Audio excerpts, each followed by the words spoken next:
Hello everyone, this is Erik, the Asian movie enthusiast, and this is my review of The Cave of the Yellow Dog, a Mongolian drama from 2005 that was Mongolia's submission to the Academy Awards for Best Foreign Language Film from that particular year. It's also a co-production with Germany.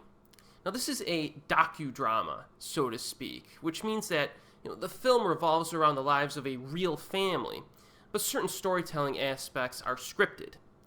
Now, this is from the same director who gave us The Story of the Weeping Camel from 2003, which is also quite good.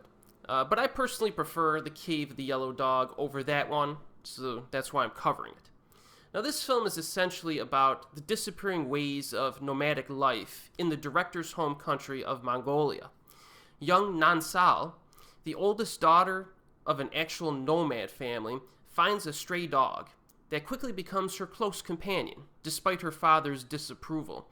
And he has a reason for being concerned here, because domesticated dogs have recently been breeding with wild wolves in the area, and then they return and kill the local sheep. And that's a big problem for a family that relies on their sheep for a living.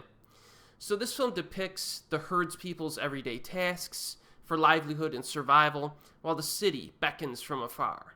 So our main protagonist is maybe like 6 years old in this, and she has two little sisters. So the filmmakers were wise to focus almost exclusively on the little girl and her siblings, who steal the show with their antics.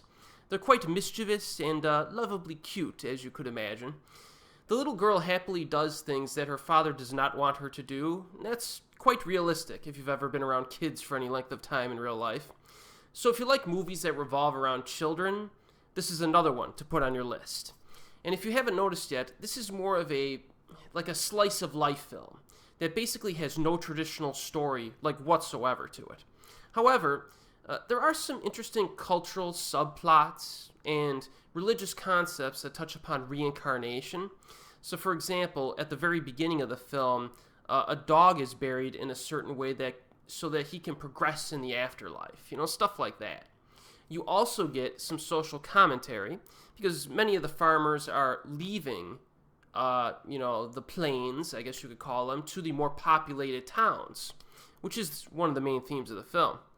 There's also a very interesting discussion between an elderly woman and the little girl, which I think is a highlight in the film. And of course, you get exposed to a culture that's not showcased very often in international film circles.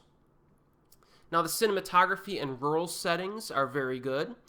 It's mostly set in an open farmland with rolling hills in the background.